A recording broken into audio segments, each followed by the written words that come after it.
Hey there, welcome back to the table, the virtual table.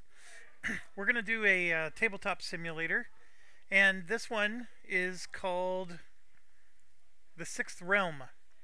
So it looks like this. It says The Sixth Realm scripted, if you're trying to find it in the workshop.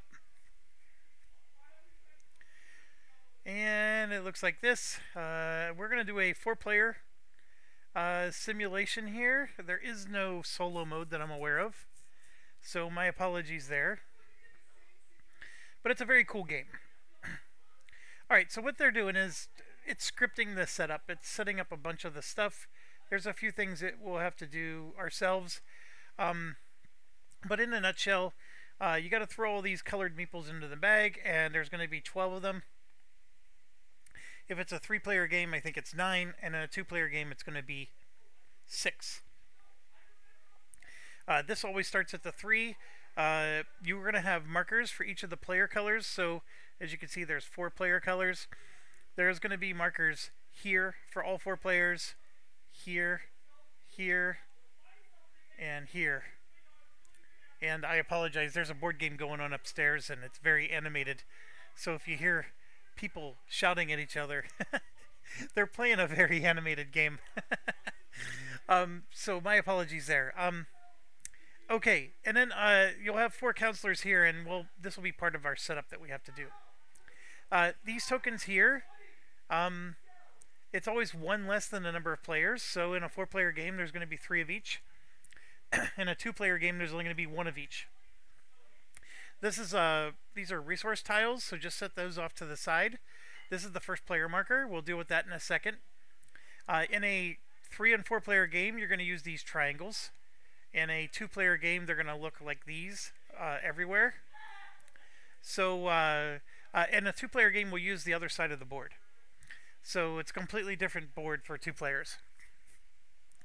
You're going to have these tradition tiles, which will be placed here, with 4 of these, I think they're called librarians or whatever. Here, you're going to have artifacts, which are here. These, of course, are just pulled from a bag. And then you're going to have all these little tokens out here representing the different towns. In a 2-player game, you're going to have 2 tokens instead of 1. For this section, you're going to have these Tetris tiles here, along with a pile. I do think the number of tiles available changes based on player count. And then for every player board, you're going to have an artifact cabinet, 1 of each of the resources that I mentioned that's over here. Everybody starts with 1, and then you're going to have all these markers set up like so. And I'll get into some more of the detail of what that's about. Okay, so Sixth Realm is, in a nutshell, it's, I think there's already 5 realms that exist. Oh, excuse me. A 6th realm was recently discovered, and we're trying to exploit it and make the most of it and win the most points. The points, by the way, are scored right here. This is the point track, and it only goes up to 30, which indicates that this is a pretty low-scoring game. This here is the Queen's favor, which we will get into later. The further you move along this track, the more favor you have with the Queen. There are very significant things that happen here and here, but we'll talk about those in a bit. This is the council, and the council has 6 guilds represented in it, and each guild is represented by a color. This is the council track, which is sort of like a, I don't know, when all else fails, you can move up this track kind of track. But each of these things are a bonus that you get as you move along the track. These are called seals, and they just are seals that represent each of the guilds. So if you own a red seal, that means you have like favor with that red guild. Don't take it so seriously. The seals are there are certain mechanics in the game that relies on you having certain colored seals. Let's put it that way. So consider these as like almost like a set collection-ish kind of thing. I'm going to stress the word ish. These are envoys. So basically, They are arriving via ship, right? Because remember, this is a new realm. And they represent the 6 guilds as well. And so you can take these envoys and they go into your player board, and we haven't talked about that yet. This is your population or popularity track. So in order to get one of these envoys off a ship, you have to move up the track. And once you hit that marker there, you get to take an envoy off. We'll get into that in more detail. This is the... So we have, like I said, 6 guilds. Oh, excuse me, each has its own color. This here is the green one, the Merchant Guild. And we'll get into what that does. Here is the Scribes Guild, brown. Their mechanic is here. The Gray Guild, which I think is the Builders Guild. This is an ancient city that we're going to be populating or rebuilding or excavating, however you want to view it. This is the Librarians Guild, purple, and these are traditions that you can pick up. And then these are, I think they called them custodians, or I sometimes refer to them as librarians. Either way, these are this is a big library that you can use to get these different traditions. This is so the Red Guild is the Dungeoneers Guild. This is a bona fide dungeon that you can crawl through and get cash and prizes. And then we have the Navigators Guild, which is blue, and that has to do with, there's a track here, which we'll explain, and then there's, various locations that you can build. The game calls them bridges. I mean, I might call them roads. But you build these roads or bridges, and you connect these different cities, and you get cash and prizes. This game, by the way, has lots and lots of cash and prizes. So I do find that to be very interesting. All right, so I'll get into the ways you score points and dive into more detail what each of these guilds do later. But at the highest level, just understand that each of these 6 guilds, this is like 6 mini games in one, which is a pretty cool game. This is a mini game within itself. So is this, and this, and that. This one's probably the weakest of all mini games, but it's still something important. I don't want you to think that they're independent mini games though, because what you do in one guild, especially this one, impacts the other ones. And this is another one that this guild by itself doesn't do anything, but it helps the other guilds so much. It'll make more sense once we start playing. So let's go over the... so first of all, the players have this really nice aid. It talks about the game structure, your scoring opportunities at the end, what you do during a turn, and we'll go through all this whenever we start. Oh my gosh, I'm yawning so much, I apologize. The player board itself, let's start here. So again, you have your 6 guilds represented here. This is your rank, this thing. Just that, not this, that is your rank. It can go up like so. Actually, it can only go up to here. All right, this is by itself is your reputation. So if we are activating the Merchants Guild, the green one, and I have a reputation of 1, because that's what I'm pointing to, I gain 1 action point for that turn. If my reputation was here, I gain 5 action points for that turn. Now the rank is, okay, as soon as I collect these 5 action points, my reputation resets back to my rank. So if I ever rank up with that guild, then my minimum is now 3. So if I get 8 action points, for a particular turn, and this falls back down, it's only going to fall down as low as my rank. So the higher your rank, the higher your minimum reputation is. So raising your rank is always, always good. There's no such thing as a bad raising rank. Being down here at the bottom is only going to get you 1 action point, whereas being all the way up here gets you 5. All right, it's a huge difference. So raising your rank, very important. And yes, the mechanics of this game is your reputation. So like, let's say your rank goes up, so your reputation would go up with it. But it is possible your reputation could be all the way up to here, and your rank is still down here, and that's totally normal. And then once this activation fires, then it just drops back down wherever this rank is.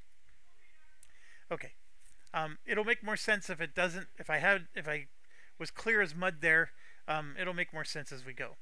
Now, one of the easiest ways to understand is you raise your rank by flipping these books. So right now this is a blank book, but as you can see, if we turn the page, it gives you a +1. So now this book gives us a +1. So this gives us 1 action point, but the book down here gives us another action point. So we would actually have 2 action points right now if purple activated. But if for some reason you were to level up this book again, see the little rank up? So then I flip the book one more time. Yes, from a realistic perspective, it goes back to the original side, but the rank actually goes up. And you can see that's a little rank up symbol right there. So then the rank goes to here. And so then once again, if I flip the book, I get an extra action point. And if I flip it one more time, then I raise my rank again. Okay, so that's how the ranks go up, is you have to flip these books. All right, this here is, you can see by the symbol, it's got the librarian symbol, the purple guild. These are your traditions. Right now they do nothing. You have to get one of these tiles over here, and then they would fill in a spot like so. And then once you fill it in, then this gives you something, right? They give you a bunch of stuff. These are scrolls. They are active for you at the beginning of the game. You earn this stuff called ink, which is right here. And then that ink goes on to a particular scroll when you want to activate the action on it. And then after you activate that action, the ink is on the scroll, and you have to find a way to remove the ink in order to be able to reuse that scroll again. Okay? And actually I'm going to leave this here, and you'll see why in a second. These are your bridges, or roads. These, I know it's hard to see because they're not laying down. Let's move it this way. These are your towers, or your cities. They go in the cities. These are houses that will go into the building area, and these are your counselors. So the towers go here on these cities in the navigation area. The houses go here in the building area, and the counselors will go here in the scribe area. And then these are also counselors. Okay, I know it's really high level. There's actually a lot of videos that cover the overview of this game in great detail, but what they don't do is play the actual game. Like even John Gets Games, he plays one round, which I give him credit for. Like he did a good job, but he never finished it, right? So everybody's like, you know, just partially playing the game. But anyways, we're gonna try to fix that. Everybody's gonna get these tiles. They're called challenge tiles. And speaking of which, I need to change my color. So right now you got the different team colors. I gotta be the game master. So these challenges can go, and like this is the player area for orange. So if I put it here, you know, that's orange's hand, and orange can see this, but nobody else can. If you were playing it multiplayer, because these challenges are supposed to be hidden. But that's the one problem we're gonna have when we're playing all sides, is we can't really hide anything. And you know, playing schizophrenically, which is what we're doing, is sort of nutsy anyways. So, but I think this is still going to be fun. I want to try different strategies in this game. I have played this 2-player once, so there's so many things going through my head about this game. First of all, I loved it. I think this is a great game. I think it does get criticism because it has so many different mini games going on, and this board, I think, in real life is really long. It's almost like the Mr. President board, but just vertical. I don't know. I don't have the physical copy. I don't think anybody does, except for the few people who have promo copies. But yeah, let's try it. Okay, the last thing before we get started is every player was given a setup tile. So what that setup tile is saying is you just do the things that are written on it. So first thing it's saying is you get one of each resource, which I don't think there's a setup tile that does not say that. I mean, this is sort of silly. I don't know why they didn't just say you just get one of each resource. I don't understand that at all. But it is saying that this player starts with red flipped over, the book. So they have a bonus on the red guild. Their counselor goes on the 3 spot. And so this is the orange player. So this is 1, 2, 3. So their counselor goes here. Now, if you're not playing a 4-player game, it's a little different.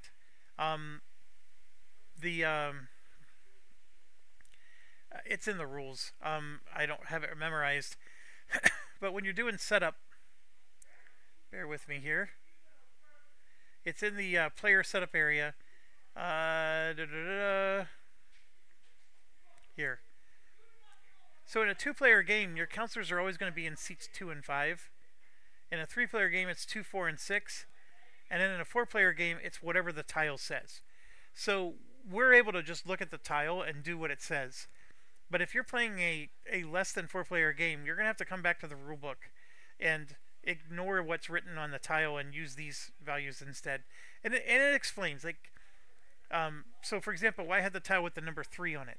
If I was playing in a 3-player game, that would very likely put me in the 4 spot here. Because I think there's a 2 and a 6 on the tile. Well, you'll see. Basically, in a 3-player game, there's going to be 3 numbers. The lowest number goes on 2, the highest number goes on 6, and the middle number goes on 4. Like, that's how you would resolve it in a 3-player game.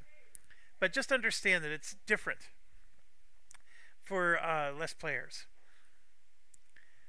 And what's really nice about this game is, other than the 2-player game having the other side of the board, which the rules are exactly the same though, and 2 players has double tokens out here. This is a much smaller map in a 2-player game. I really do like that about this game, is that it plays the same no matter how many players you have. Just these few little tweaks that I just mentioned.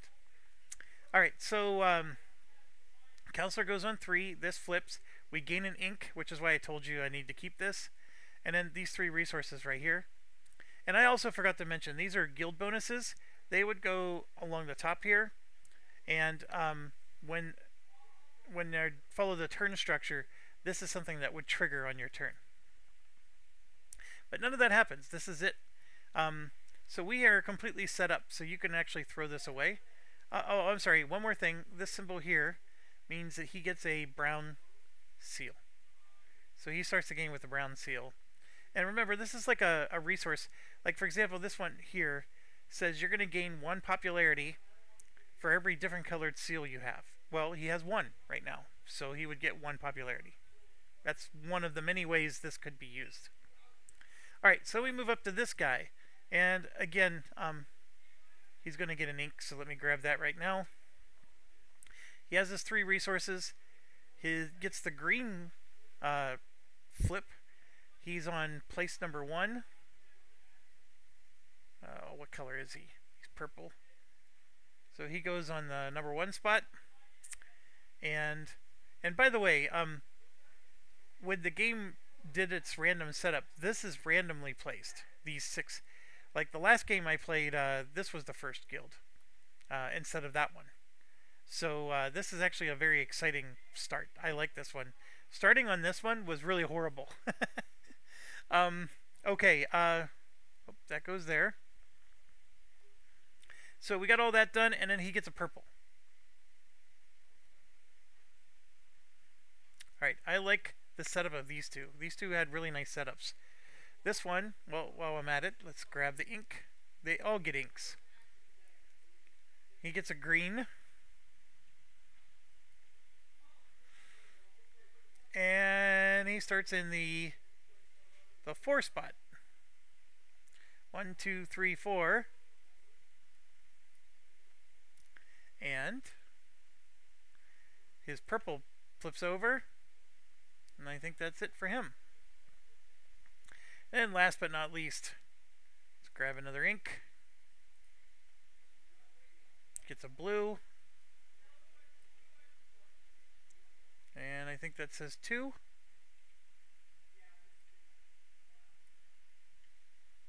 And the gray flips over. I really love all four of these starter ones.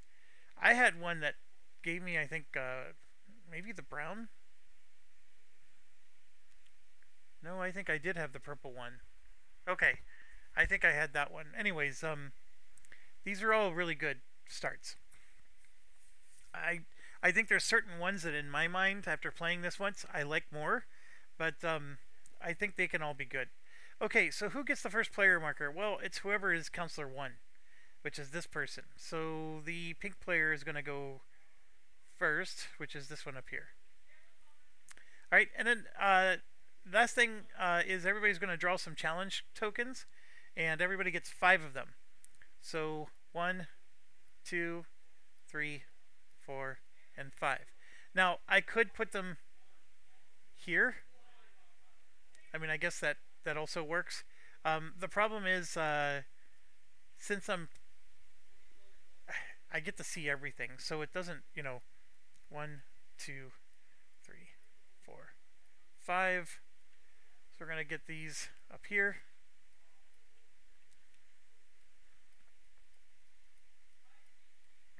And if you're playing a 2-player game, you use different tiles. They're much bigger.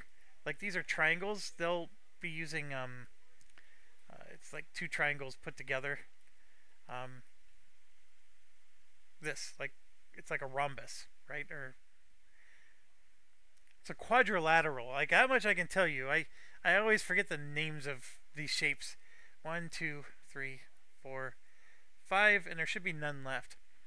So in a 2-player game, there won't be any left in your bag. In a 4-player game, there won't be any left in your bag. But of course, in a 3-player game, there'll be 5 left. Because 3-player and 4-player both use the same tiles. Okay, so I'm going to dump into like how these different guilds work and what the strategies are as we play. I think that's the best approach here. But we're ready to start the game. I am not going to move to a new video. We're only 22 minutes in. So I'm going to go ahead and get started right now. But I am going to pause and get some caffeine, and I'll be right back. Okay, so we're getting ready to get started here. The scoring opportunities are always good to review before you play any game, right? Queen's Ambition. So that's this thing. Oh, let's back up. The game is played 7 rounds in 1 year, and we play for 3 years. The 7 rounds are going to be, this little dial here is going to spin around. So right now we're going to do this round. Each of these represent a round. So we're going to do 6 rounds, and then whoever's leading on the Queen's Ambition track will get to decide where the 7th round goes. Okay? So this Queen's Ambition track is sort of important. If you somehow get all the way to the end and then get additional increases on the track, you will score 1 victory point, and this is the symbol for victory points in this game. So you will gain victory points as you try to proceed past the end. Now, at the end of a year, the Queen's Ambitions track will reset back to 0. So this is something you have to move up every year. Every time you get to this point on the track, you can see this little triangle here. It's very Zelda-like, right? That's going to let you pick one of these tiles, and I'm just going to throw something out here. I'm not paying any attention. And if I throw that there, what I'm saying is I'm building what's called endgame scoring. And then I can take one of my tokens here. For example, let's say I take this one and I drop it in that circle. What I am saying is, well, first of all, I scored 2 points just for doing this. And then I'm saying at the end of the game, all players, not just myself, can score 2 points if they upgrade their rank 4 times, which is what this means, and have 5, I believe that's 5 envoys. I'd have to look that up. I'm pretty sure that's, you need 5 different color, 5 envoys, because that's a picture of, like, see here? See how you see all these different pictures? That picture matches this. So I want to say it's envoys on your player board. And we can look it up. Like, all this stuff is in the end of the rule book here. So if I flip this to the end, And by the way, this graphic, for whatever reason, always takes a while to load. So the flipping to the end takes a little bit. And then you look here, all the symbols are explained. So this is just representing the different guild crests.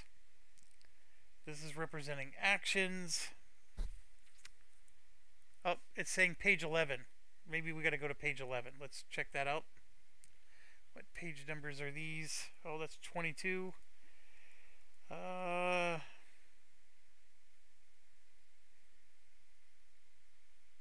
come on. I know these are explained somewhere. Alright, let me pause until I find it. Okay, so one thing I did find, and I wanted to show you, there is a solo component here. So solitaire play does exist for this game. It just doesn't exist in this tabletop simulation. Like that equipment's not here. So that's unfortunate. It would have been really nice to try to play this solo with the real solo components, but that's not the case here. But I am pleased to see that. Now, as far as like what does that mean, it actually does not have a section that explains all the different triangles. But I am pretty sure that this is simply saying on the player board, because you can see like the same symbol, very similar symbol is here. The only thing difference is this one has little notches on it, which I don't think that means anything. I can tell you for sure this is the symbol for envoys. And then you're just trying to figure out, okay, well, where's the envoys go? Envoys always go here. But see how this one has notches? I'm betting it's saying that you need those envoys in your plaza, which is this. This is your envoys always go here first, and then you deploy them either to your plaza or to your buildings. Like, for example, an envoy can go there. So you could argue that this is envoys in your plaza, which is this. And that's why it has the notches. Because envoys can go, like I said, to multiple places. But yeah, that's a little bit of a mystery, and that's unfortunate. Like, this is saying you have to have 6 resource tiles. You start the game with 3. So, like, some of these are so easy, and maybe that's why they didn't bother explaining it. But this one, I think, could use some explanation. And yeah, the only thing I saw... like sometimes you see things explained, you know, in the middle of the rule book. So unless you see that symbol, you're not gonna, you know, good luck, right? Because like this here is the envoy section where it's describing the envoys, but you don't see anything like that there.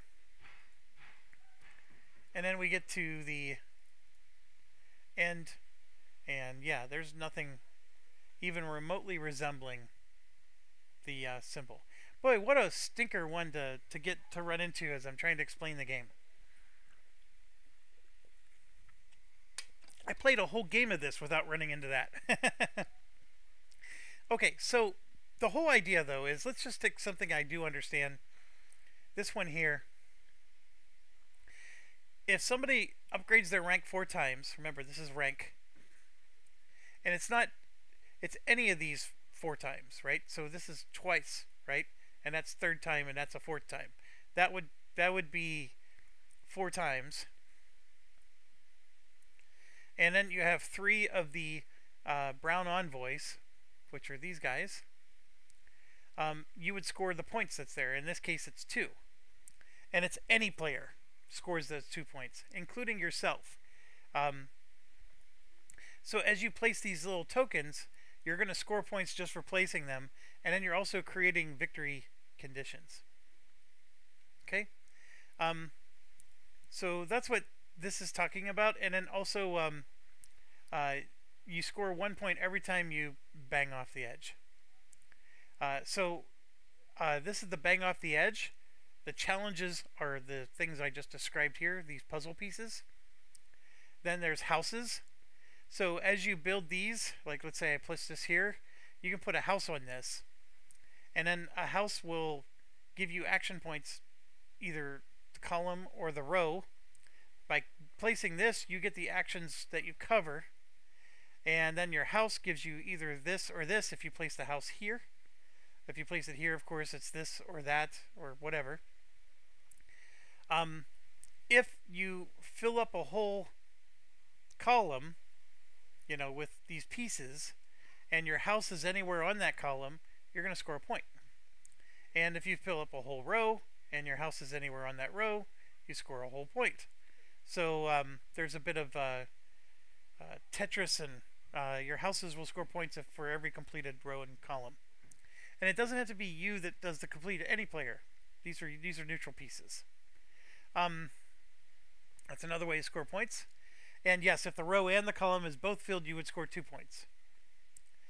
The relic cabinet is this, and these get filled up with these pieces.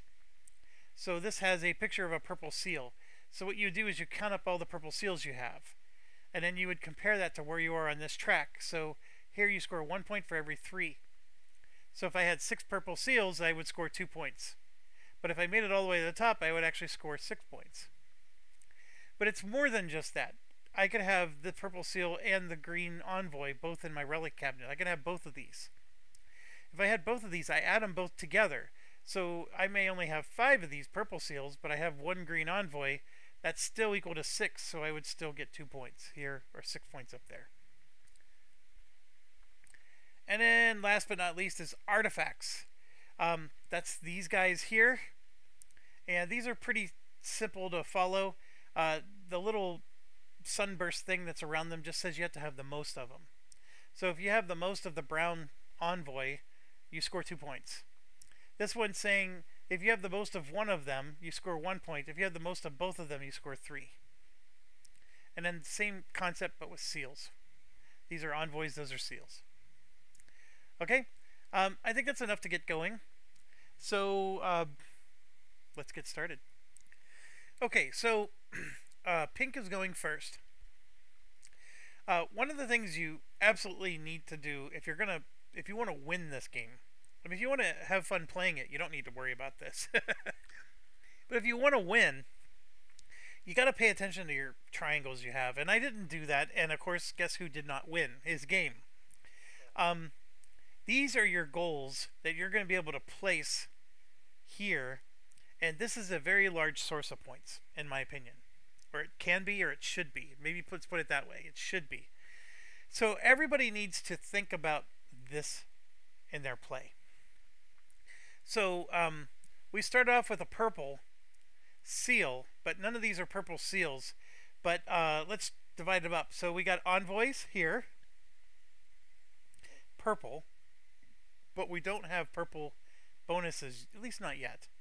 This is houses, which are these. This is counselors, which is up here. And then we have seals, which are not the color we have. And we also have, this is traditions. These are the things that go along the bottom. Okay, traditions and envoys sort of go together. Sort of. The seals are something, though, that you get them either by taking them down here. There's only 3 of them here. Or if you look at the traditions, every tradition has a seal. So for example, that's one of the seals we would need right there. So just by owning this tradition, we get that seal along with it. So that would get us 1/2 of the way of accomplishing this. Houses are done by doing actions here. And the counselors these are the counselors. They're placed by, as you can see, moving up this track. Look at this. 1, 2, 3. There's 4 counselor spots. And guess what? We have 4 counselor spots. So you got to move up this track down here to place the counselors. Okay? So the counselor one is fairly easy to do because all 6 guild actions let you go here. Doesn't matter which guild you're taking actions for, you can always spend counselor actions. So just keep that in the back of your head. We'll go over that some more. Alright, so why am I bringing all this up? I'm trying to formulate a strategy. So clearly, so if I commit to this one, that's actually, you got to be very committed, because getting 5 of these I did not think was easy in the game I played. Getting 3 of these is hit and miss. You got to look at the board here. there's not even 3 of them on the boat. So that's a really difficult one to get when there's not even 3 of them out there. So this one I'm setting off to the side because I don't know how doable that one is. Everything else is doable. Now, I would say these two, I would have to be like dedicated, like really try hard to get these two. These two, I think I can be a little more lackadaisical and still get them. So that's where my mind is, right? So you set your strategy for playing your game. Now, what do you do in your first turn? Well, it says right here. Well, first of all, our round structure is we all take turns, and then at the end of the round we get a 7th action, and then we do end of year. So during our turn, we have to do what's called a guild bonus. Well, what does that mean? Well, the round is here. So it is currently facing the Builders Guild, gray. It also has side facing the purple and the brown. So we get to do, if we had a bonus here, we get to do that at this time. We don't have a bonus, so we have to skip that. Then we get to do a free action. A free action is placing an ink on one of our scrolls. Now there could be scrolls down here once we unlock these, but that's not the case. And if we had envoys up here, we could place them either down here in the plaza, or if there was an open spot, they can go into those open spots. We don't have any envoys, so the only thing I have to decide is I'm going to do the ink. Now, I will tell you that sometimes when you start planning your turn, you realize, oh, you know what, I needed to do the ink. So I'm going to warn you right now, there's going to be a lot of retcons here. Because like right now, I have no idea if I need to use the ink or not. I have to think through my turn. But it's no big deal. You just go back and place your ink. Because just understand that that is a free action you have right now to do. So you do have to select your guild though. So right now the guild is gray, or you could do purple or brown. But here's the deal. There's a trick, or a kicker to it, a caveat. If I choose the gray guild, the builders, then I by all means get to do it, because that's where it's pointing. If I try to go to the brown or purple, which is the other two that it's pointing at, I have to spend a resource. So this is a resource that's brown and purple. So I can flip this over, and then now I can do the brown or the purple action instead. And it just so happens that this resource is both colors. It is possible, like it could have been purple and blue that was next to it. So I'd have to flip this one over for the purple and this one over for the blue. I just want to make sure, like, don't get fooled by the fact that this resource has both of the colors on it. That's not the necessary prerequisite. The point is you have to spend a resource to do either of the side guilds. And spending a resource is a big deal. So, in my opinion, you have to really want to do those side guilds. I'm not a big fan of it, but I definitely understand the strategy of the game for it. So, we're not going to do that either. This particular player happens to have a bonus right now in green, which green is not an option. We have to do gray, brown, or purple. So we might as well do gray. And there's another reason to do gray. Gray is affiliated with houses. So we happen to have a house one here. So we're going to try to do gray. Now, so I'm going to select my guild. I'm going to select gray. And again, I'm looking at my free actions here. I don't think either of them would have been necessary for this. Now, after you choose gray, you can gain action points. And you can, it says optionally exhaust matching resources to gain reputation. So right now, if I do nothing, I'm going to gain 1 action point, because that's where my reputation is. So I'm there. But if I do this, and I spend that, I can raise my reputation to here, and I actually get 3 instead. So, yes. So now I'm going to set myself at 3 action points for this particular guild, and then my reputation goes back to my rank. So all said and done, I spent a resource so I can have 3 action points instead of 1. The more action points, the better, always, in this game. So we need to figure out ways to get these to go up. That's the key thing. But here's the the thing I learned about this game is some of these guilds are better than others at helping you get these up. Excuse me. And for example, the game I played, this was the very first guild we started with, and they are the absolute worst guild at helping you to get things. So this was a really bad one to start.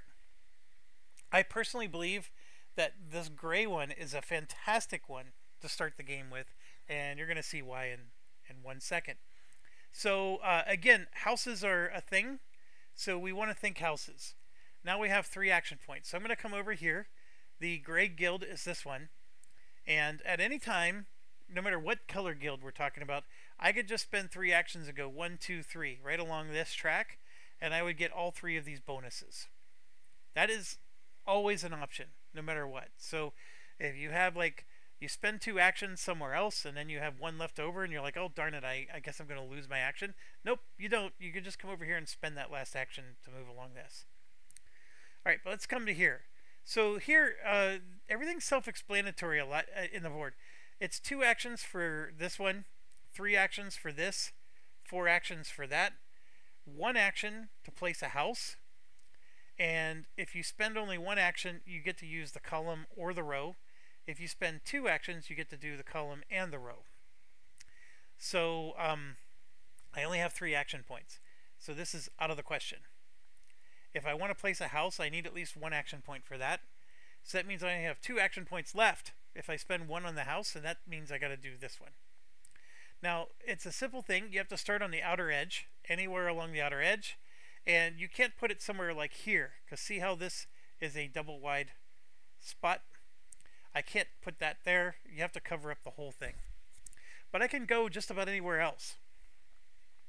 And so I really like the idea of boosting the Builders Guild, right?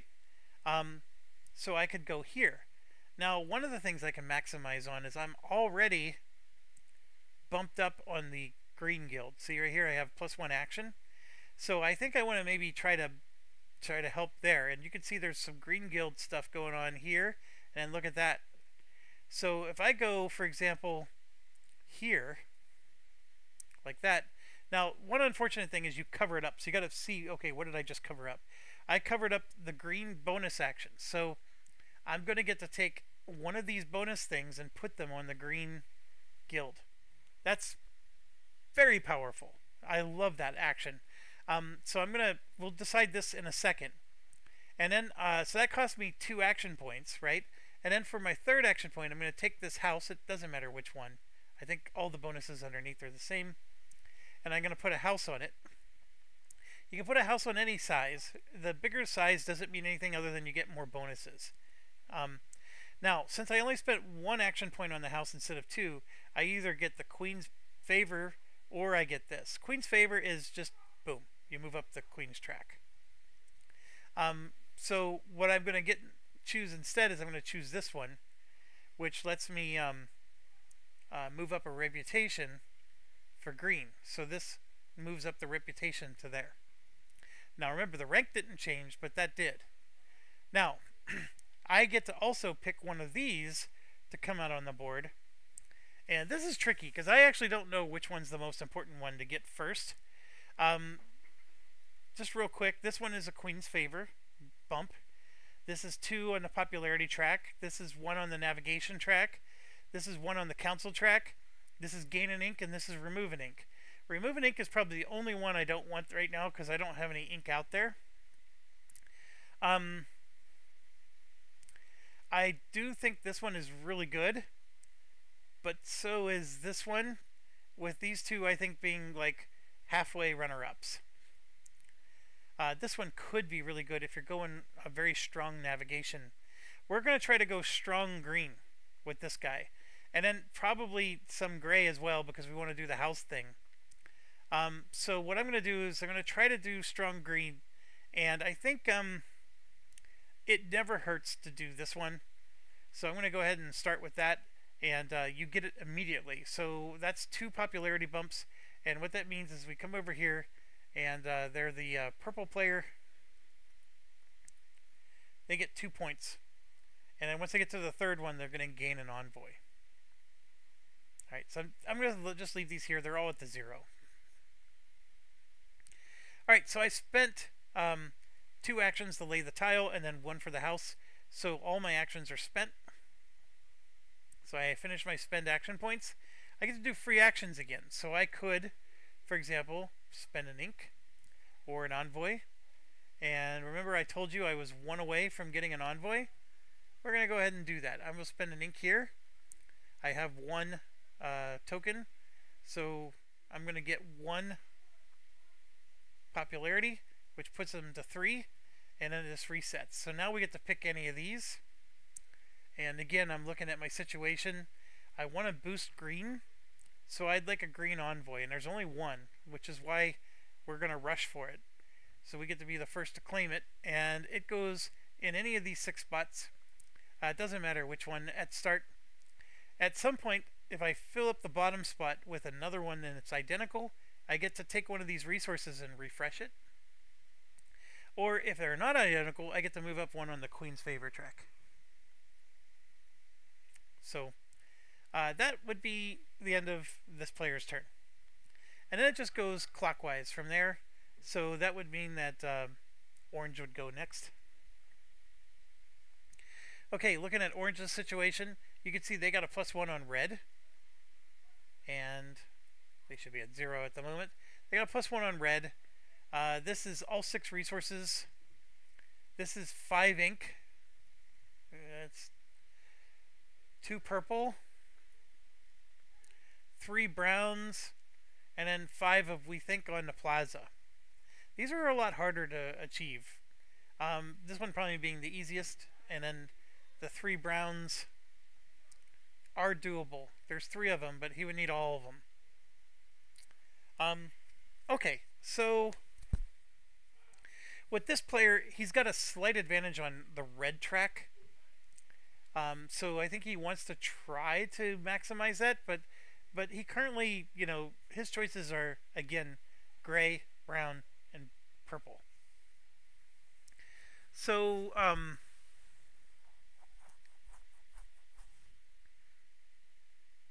if you're following this, no guild bonus, he's going to do almost a very similar action. He is going to spend the gray to get 3 action points, and then he's going to try to place.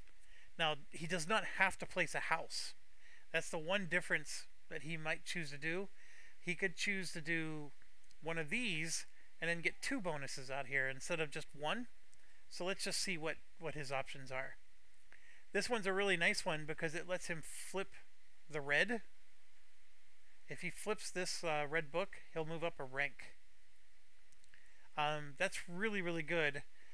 Getting one of these is also nice, just because these things, you want to get these bonuses filled up at the top as soon as possible, because that gives you the most opportunities to use them. And where is red? Red is actually quite a bit down the path, but this is a tough dilemma. He would have to spend all 3 points here, and this is an or. So he would flip the red book or the green book. He would get to flip the red book, and then his turn would be over. Or he can do the single one here, which puts a bonus at the top, and then he would get to increase his reputation. He's going to go ahead and do this one and flip the red book. So we're going to go ahead and put that in like so. And at the end of everybody's turn, this is supposed to refill, so in case you were wondering. So yeah, we're going to go ahead and do that. And what that did is that flipped his red book, which increased his rank. So he's already up 1 on the red. That's a good start. No complaints. So again, going clockwise around, now we go to the black player. I'm assuming that's black or navy blue. So what are we going to do with this player? And again, we're looking at our stuff here. We got seals. We have red envoys. There's not even 3 out here. 3 blue envoys. There's not 3 blue. And green. And he has every color seal except for the one that he actually has. So this is an interesting combo. But we're going to do something very similar. There's no reason not to do 3 actions. This city build action is really good, as you have been noticing. And he does, look at this, he gets a +1, so he actually gets a 4th action. Because he actually has a bonus book on the city build. And I don't think there is a way for him to boost city build here. Oh, there is, right there. He can do this one or this one. So why don't we do that? He's going to do 3, and he's going to flip the gray book. And in doing so, he's going to cause the gray to go up a rank. So that was 3 of his 4 actions. He still has 1 more left, and he could put a book on, or a town on. He can't do another one of these. You know what he could have done? Oh, hold on. He had 4 actions. He's going to do that. Look at that. Alright, so what he did was he flipped the book, just like we did, but then he gets to put something up here. And which one shall it be? Just to be different, he's going to do this one. So what that does is that lets him move up on that track. Alright, that was a very good turn for him as well. And then up here, I think you're getting the hang of it, right? We're going to keep doing a similar thing. There's no reason not to take the 3 actions for this guy. Now we're looking here. This is 5 different colored seals. This is at least 10 spaces on the dungeon track. This is green meeples, which there aren't, well, the one green meeple that was in the game got taken. This is 2 blue seals and 3 of the gray meeples, which again, there's not 3 of those either. Now you might be wondering, well, how does more meeples come out? They come out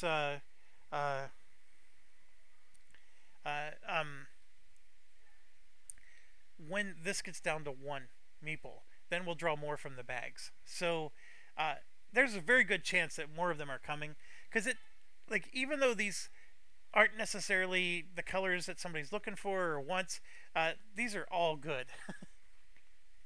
No matter what color they are, but sometimes the color is important, and we'll get into that some more. So we're going to do 3 actions, and we are the blue player here. So we got to decide, we're either going to do 2 actions or 1 in the house, right? So we've been covering up a lot of stuff. Like, for example, we covered up the red and green with this one. And so sorry, we covered up the gray with this one. And this particular player has a bonus on the purple. Which, by the way, the purple actions can really help with this one. Because you'll be able to earn a lot of different colored seals.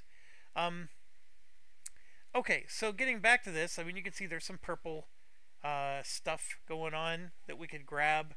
There's even some red ones and blue. So the world's your oyster, really. Now, one thing I don't see is, well, actually there is a purple right here. So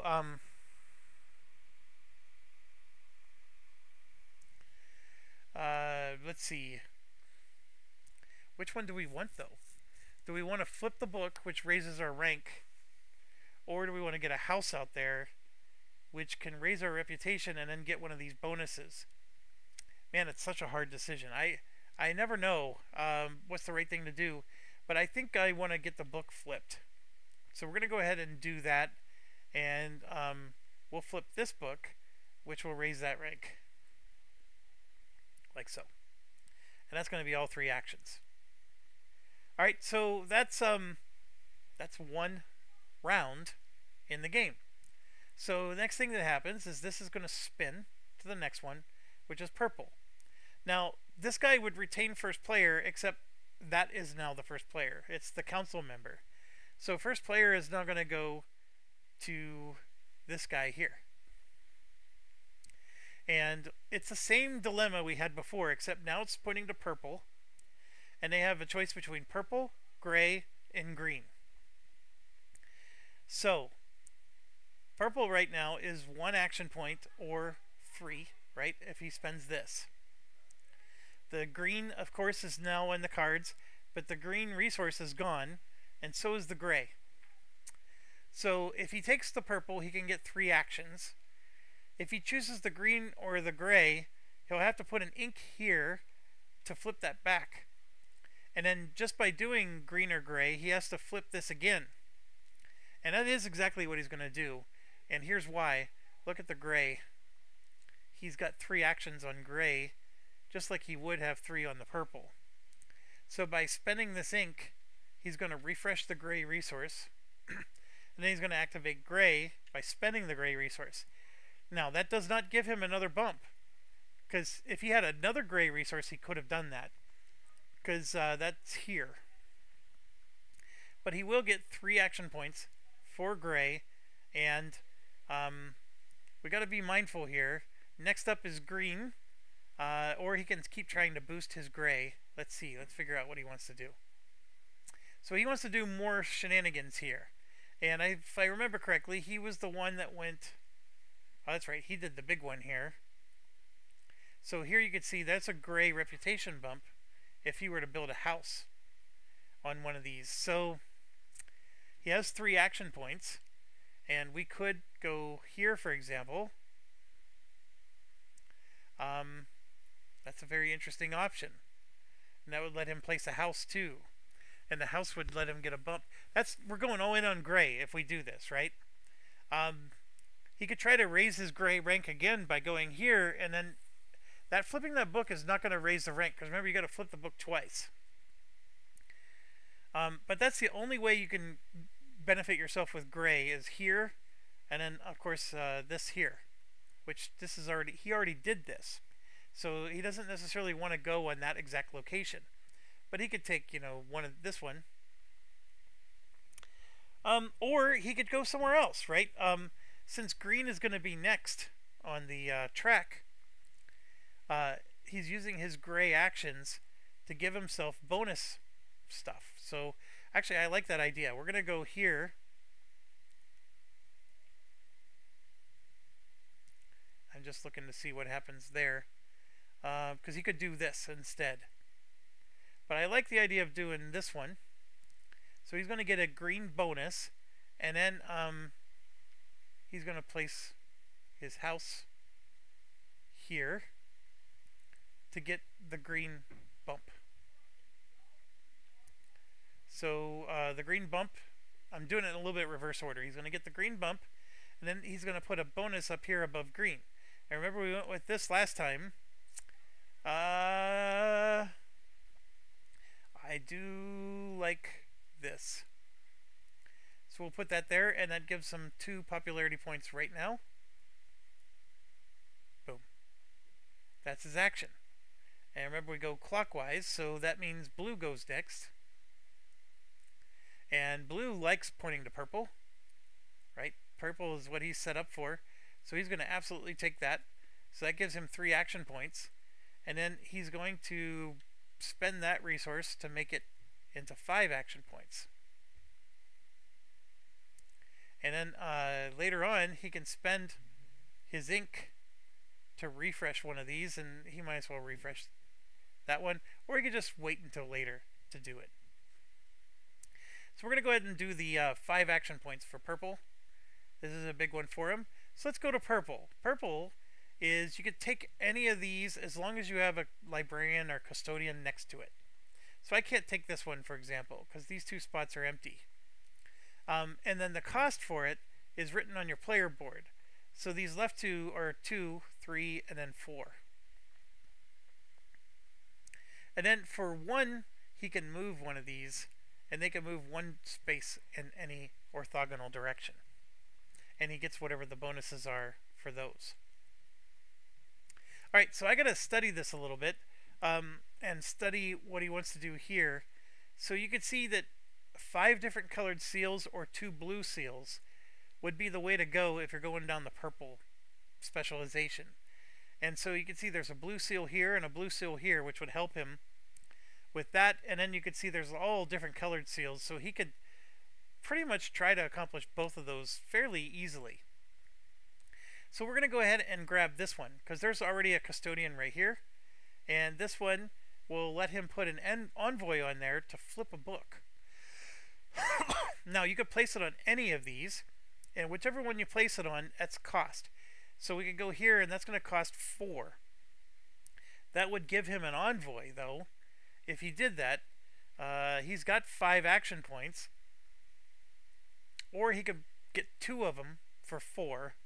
So I think he's going to do that instead. He's going to put this here and give himself an ink. There's no limit to how much ink you can have. Alright, so that one cost him 2. And then he wants another one. And remember, he has 5 actions. So we could try to grab this one, and then we'll have both of the blues. Remember, he needs to have 2 blues. So let's do that. He's going to go ahead and move this envoy, or this custodian up to here. Now the question mark means it's based on the year number. It's year number 1. So year 1 means, what color is he? He's blue. He's going to get 1 popularity. If it was year 3, he would have gotten 3. And then he'll grab this one for 2 more.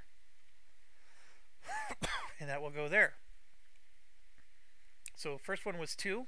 He moved the custodian for 1, and then he grabbed the last one for 2. Okay. And then this here basically just says that for, I think for every blue, you get 2 popularity. I think that's how you read that.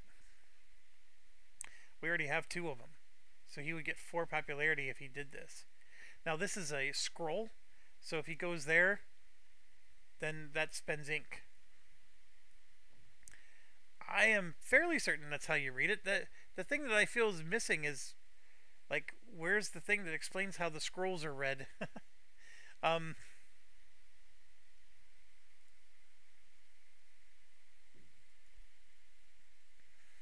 That's what it means to me. I don't know. What do you guys think? Right here. The effect of the scroll gains you popularity equal to the number of different colored seals. So you gain this equal to that.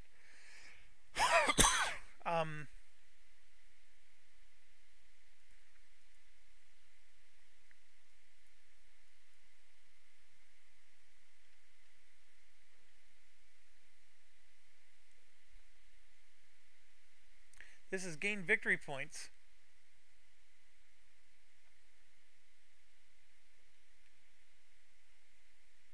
See, that's popularity. I know that because you can see the symbol right here. This is gain 1 popularity for every different colored seal you have. So what is this? Gain a blue seal for every 2? That doesn't make any sense. You have no popularity. These both say 1 on them, so that says 1 plus 1 popularity.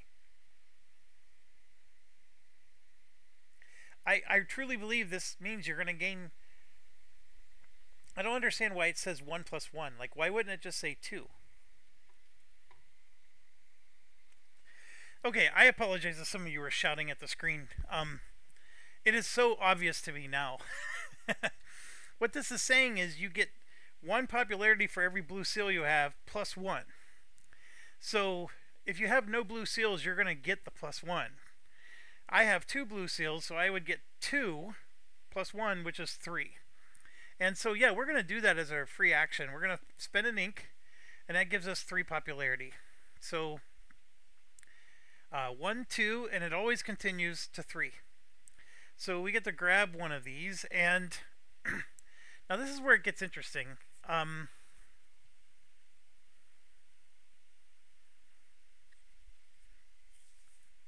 I don't have any spaces open except for the plaza here. But we're going to try to grab a purple envoy, because purple seems to be what we're working on. So that might help us.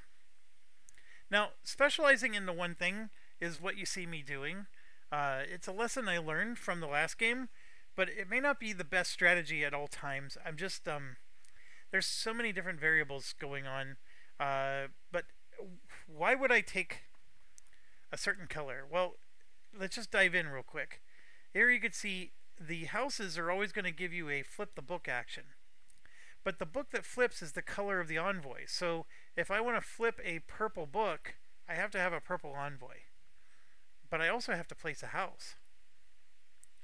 This here is a reputation bump, but the reputation bump is on whatever color the envoy is, again. And then this here is gain a seal. So if I wanted a blue seal, I would need a blue envoy up there. The plaza doesn't care what color it is. It just cares that the two that are here are either matching or not.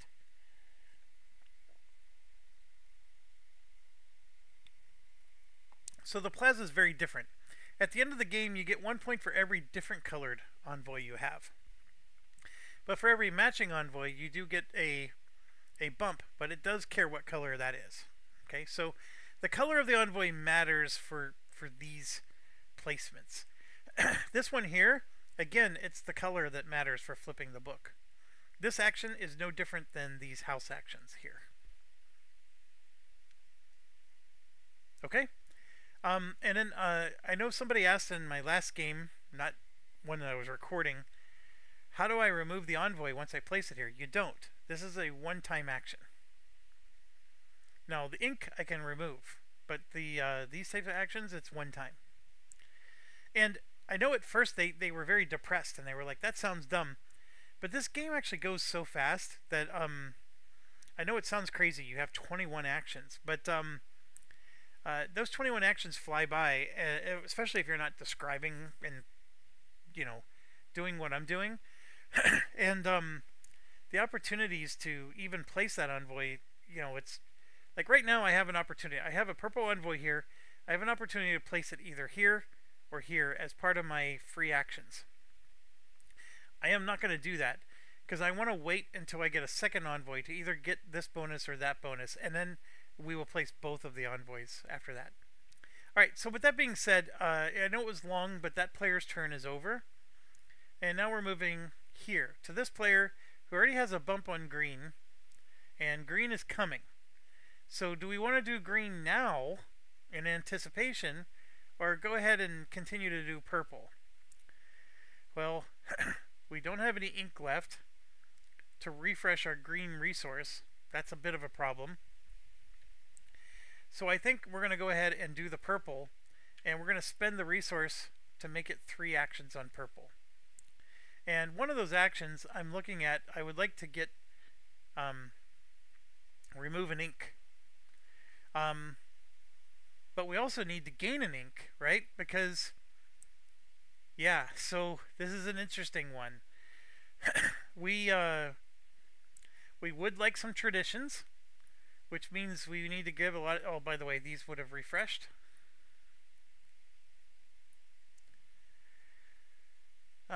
So it'd be nice to get some traditions if I want to go after this, or I could just go after the other ones instead.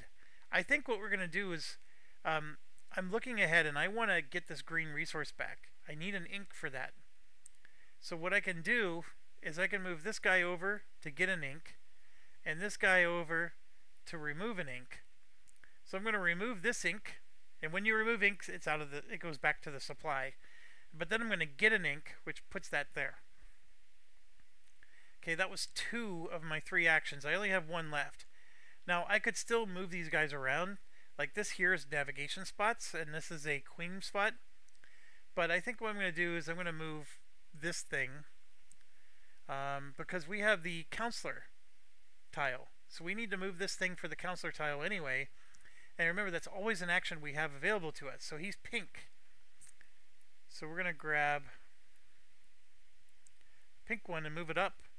And that gives a bump here, like so. Now the placement of your tiles or your tokens, it matters not in all locations except for this one. The black player is winning this one. Pink is behind black.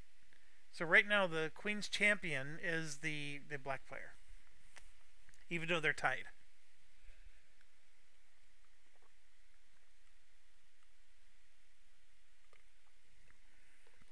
Sorry, I was thirsty there. Okay, so his turn's over. A little different, right? We just did some pitter patter to get the ink in place, and then but that's that's how some of these turns end up turning out. So here we are again, purple, gray, or green. And there's no gray or green unless I want to do this, and there's no real bonus going on. We're going to go ahead and do the purple and flip this over and get the 3 actions. So he's going to do a similar thing here. He still has his ink, so nothing to worry about there. But what do we want to do? Let's look here. 2 purple is one of his goals. That's the only one that could be helped here. And are there any purple up here? There is, right here. And he has a custodian right next to it, so we're going to go ahead and take it. He has 3 actions to spend, and I think he's going to go ahead and put it right there. We'll spend all 3 actions and get ourselves a purple seal and a spot right here, and then this gives him 2 popularity. So orange gets to move up 2 on that track towards getting envoys. Alright, so yeah, if Jeff spends less time explaining the game, it can go really fast, folks. Alright, so we finished the round. Now this moves to green, and the orange player gets the first player token. Whoops, I don't know what just happened there.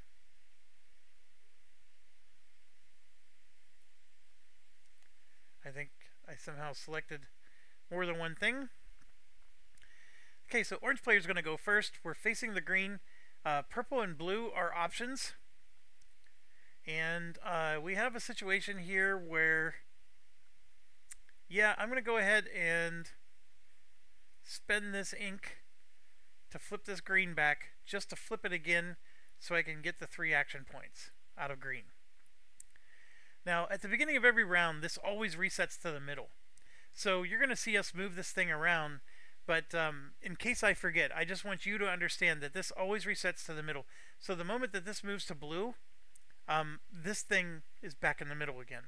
So don't ever think otherwise, just because I'm not keeping track. Okay, so the Green Merchant Guild is a very small mechanic, but a powerful one.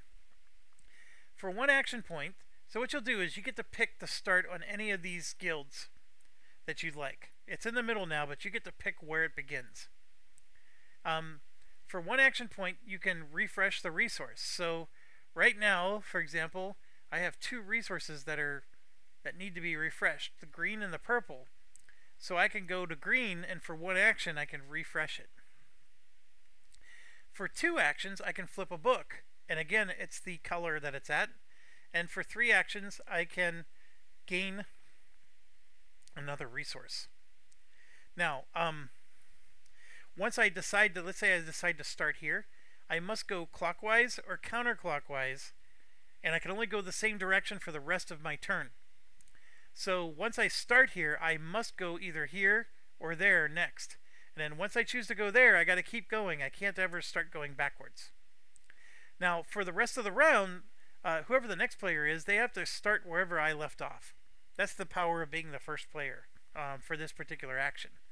So let's think about what we want to do. Clearly, we have resources that need to be reset. Or we could just try to grab another one of these, because now we'll have 2 of a particular resource. He has the thing that says you need 6 of them. We already have 3 of the 6. So it's an interesting conundrum, but I actually think let's try for it.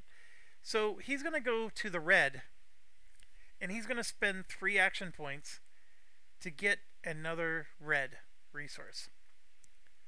Now, there is another restriction in the game. You can only have 2 of each resource type. So now that he has these 2 resources, he does need 2 more to satisfy this condition, but he must choose the other 2 types. He can't just keep hogging up all the red resources. So, yeah, I think that's what we're going to do, and we're done with our turn. That spent all 3 actions for green.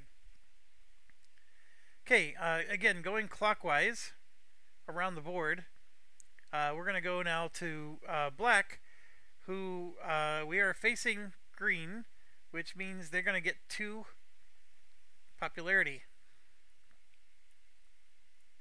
1, 2. So they get an envoy. I was going to say another one. They'd never had one before. So you can see they've been working on their gray, and so they would like a gray envoy. And I forgot to reset this, but with the green, they're currently at 3, and they don't have any ink, so they can't, refresh or play any shenanigans there. So they're going to go ahead and just take 3 actions for green. All right, so this is currently here, and they could, for example, just move here, or they're looking at the gray here. Man, this is interesting. So if they go here, for 1 action point they can flip but see, they don't need to flip this. So this would be a wasted action. They can still spend the 1 action point. So here's what I'm thinking. They can spend 1 action point to go here, which does nothing for them, and then 2 action points here to flip the gray book, because they want to keep moving up the rank here. There's only 1 more rank to go. But that would help them to flip that gray book. Or they can move towards the green, because they do need to refresh this. So they could spend 1 point to do that, and then they got 2 points left for the gray. They can flip the purple book. Now you might be thinking, well, they're not necessarily, I mean, all books are good. I think this one is more productive. So we're going to go here to get that resource back. Now the question is do I want to spend 2 points to flip this book, or do I want to move twice on this track here? Because remember, moving up this King's Favor is good. You know what? I think we're gonna flip the purple book. We're gonna go ahead and do that. So now we'll have an extra action when we do purple next time. Okay, moving on. His 3 actions are done. Now we go to teal. They have the same problem with the green. Now, they could also do purple or blue, and they do have a blue resource, but not a purple one. They do have an ink, so they can get their green back.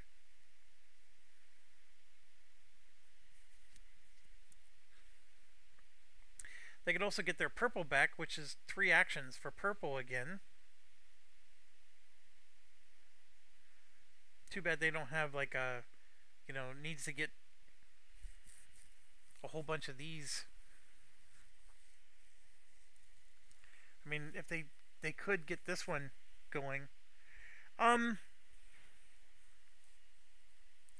think they're going to spend their ink to refresh the green, and then just take 3 action points for green. So let's do that. Alright, so 3 action points for green. It's currently here. Purple is in their wheelhouse, right? So they want to spend 1 action point. Oh, hold on. There's a lot of options here. Yeah, they're going to spend 3 action points. Now, when you get one of these resources, it has to be a resource that matches the color that I'm on. So I'm on purple, but that's what he wants to do. Let's grab another purple resource like that. Now, one thing I was considering is I could have flipped the book. I could have flipped the resource. Like, all those things are possible here, right? They can only do one of the 3 actions. So I figured, you know what? I might as well just get another resource. So we did that, and that's all 3 of his actions. Now we come to purple, and you can see they have green going really well for them. So they get two of those, and they're going to get 3 action points. They're going to do this to flip the green, and then flip it again to make it 5 action points. And then this is going to go all the way down. So they got 5 action points on green, and they are sitting here. So let's see. Yes, they're going to spend 2 action points to go to green and flip the book, which is going to raise the rank. Then they have to go to red if they're going to keep on going. They have 3 action points left. They could get another red resource. They could flip the book on red, and I think that's what they'll do. They're going to flip the book on red and make that a +1. Now they got 1 action point left, and brown does need to be flipped over, so they will go ahead and go to brown and flip that over. Okay, so that's it, and we're back to square one. That turn is over. So now we move to blue. And the blue player is first. Now you might be wondering, what happens when we go here? Well, blue player retains first player until it gets back to there. Okay, so blue is first. We're going to do Navigator Guild. And as usual, you can see they only have 1 action point for the Navigator Guild. And this is where it's getting interesting for blue. We haven't done red yet either. And this resource is for blue and red. So you can see red's coming up next, or they can try to do green again. So do we want to spend the blue resource? They have no ink or anything left. But if you look out here, you can see there's a lot of choices. Some of those choices can let you refresh resources. So we're going to go ahead and spend the blue resource to get the 3. And then let's go over this for real quick. The bridges. The first bridge costs 1 action, the second bridge costs 2, the third bridge costs 3. So this would be 6 total actions if you wanted to lay 3 bridges. The tower costs 2. And the only other rule is when you lay a bridge, you have to start at a city. You can't, like, for example, start in the middle here. So, and I can build 1 bridge here and then another bridge over there. There's no, like, once you start a bridge, you have to keep finishing. And then the tower rule is you can only build a tower as long as a bridge is fully completed and you have at least 1 of the pieces. Now this here is a really simple bridge, and that would allow you to build towers here and here if you like, because it's, you know, it's yours. So lots of things here, and I think the thing I'm looking at the most is I want to be able to replenish a resource, particularly the red one, since I'm out of ink. So we're going to spend 1 action point to do exactly that, and I think I'm going to go ahead and put it. Now this is where you got to pay other attention.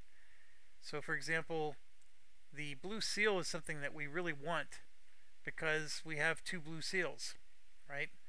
The number of these items matters. This here is a blue meeple. This is a green seal, which we have none of, and we have none of these too. But I'm doing this because I want to replenish the resource, so I want the action. So that's the dilemma of this game. Now this one here I think might be better. Yeah, we'll take this one.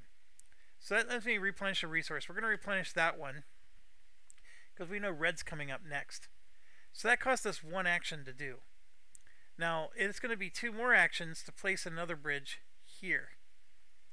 And it's also 2 actions to place a tower, which we can't place anywhere yet until we at least did a small little something. So what I'm going to do is I'm just going to spend 2 actions to place another bridge. I don't necessarily need to finish this. I am looking at, we got to get this Queen's Favor thing going because we're running near the end of the round. So I want to take one of those, and I do want to be here. So we're going to take that one, which is a guarantee, right? And so by taking that one, we get to move up on the King's Favor, and that is the blue player. So everybody, almost everybody is 1 space away from being able to do that. And so we're done. That's our 3 actions. And now we move to pink. Now pink could choose green, right? Because green is good, but they don't have a green resource. They don't have any ink. So no, they can't choose green. They're going to go ahead and do the same thing. We're going to get 3 actions for blue. And first action has to be placing a bridge. And with pink, remember we're thinking of houses. And there, for example, there's a counselor there, and there's a house here. And look at that. That's a tower. This is the counselor. This is perfect. So we're going to go right there for one action. And that lets pink move up one. And in doing so, they trigger this. So now they get to place something. So we're going to go ahead and try to place the counselor one, right? And this, I'm sorry, I kept thinking that's counselor. That's towers. This is counselor. Okay, so we're going to place the towers one. Boy, I'm glad we're doing this because we're going to place a tower next turn, or right now. So we have one of these. We're up one rank. Here's where it matters. This is the number of bonuses. So this here are the bonuses along the top. This is the number of rank ups, and then this is the number of counselors, which is the thing we thought we were going for. So what I can do is I can put this here and say, hey, we want to do 3 towers and 4 counselors. I don't think that's an awful way to play. Sure, we'll do that. And I apologize because I know this is like off. It's not, you know, doing whatever, but okay, so we're going to go ahead and place that there, and this is the purple player. So now the next dilemma is do they want to put a 4-pointer, a 3-pointer, or a 2-pointer on this? We're going to go ahead and put a 3-pointer on this. And I'm hesitant to put the 4-pointer out because such early in the game, that's a big pointer one. Everybody could start changing their strategy to meet it.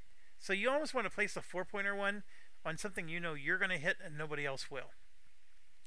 So I'm basically declaring 3 points for anybody who builds 3 towers and sets out 4 counselors. And so then that pink player gains 3 points right now, even though they haven't met that condition. This doesn't get checked again until end of game. Alright, so that's how that worked. But see, that was just one of their 3 actions. They got 2 actions left. And oh, by the way, they're going to place a tower because that's what we just learned they need to do. And the tower we're going to place is either the houses or the counselor. So I think we're going to put it right here on the counselor one. And then we get to place it in one of these spots. And this is interesting. This will let us gain or remove an ink. This will move us on the Queen Favor track. But we're going to go ahead and put it on this one. And what that lets them do is they're going to move up 1 on this track. Right now they're going to score 1 point for every 3 of the counselors. If they can get it passed up into this section, it'll be 1 for every 2 counselors, or even up here would be 1 for every 1 counselor. So we're going to move up that way. Alright, that's pink's turn. That was all their actions. Now we go to orange. And again, we're on blue. We have 2 sets of resources, so orange can be really generous here. Yeah, we're going to go ahead and spend 1 of them to get 3. Just like the other ones. And you know we're going to have to spend 1 here. And orange also needs to move up on the Queen's Favor thing. And they got a goal for 2 purple seals here. And you can see they have 1 of them. And I noticed that there's a purple seal right here. So they're going to go ahead and place that right there. And so in doing so, orange moves up 1. And then they are going to spend their last 2 to place a tower. And they're going to grab that purple seal. And they're going to do the Queen's Favor instead of the other one. Because then that lets orange get up to here. And that lets them place 1 of these. And we're going to go with the 2 purples. And orange has a rank up here. And orange likes... Actually, we're going to put that there. So 2 purple seals and 3 towers. And orange is going to go ahead and put a 2-pointer on that one. Like so. Okay, and then we move over to here, and now it's the...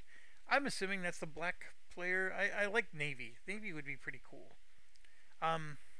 So we'll go ahead and do this player. They got 2 bonuses, but not for the blue. They have 1 resource. They have no ink. So if they spend that resource for here, they're not going to spend it for the dungeon. It's always a tough dilemma. They're doing really well in some aspects, but then they're nowhere close to getting any of these. So let's go ahead and we're going to go ahead and take the 3 actions. 1 action is always to place a bridge, and I would like to get another envoy out, or maybe something. Let's look at what we got here. Oh look, there's some reputation bumps that we can do for green, for gray. We can get some resources back. There's a red bump, but we'd have to work our way there.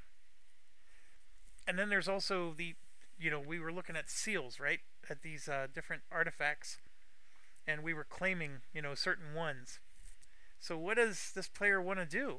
I'm nowhere close to having any of these accomplished. What was I doing with this player? I'm wondering. I'm questioning all my life's choices now.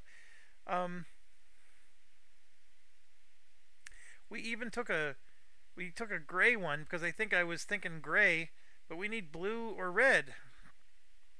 I didn't even pay attention with this. Oh, let's do... We could try to do seals. So like for example, there's this guy here.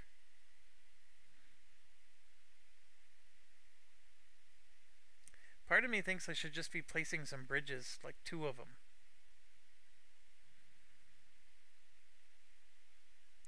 You know what, we will. We're going to place...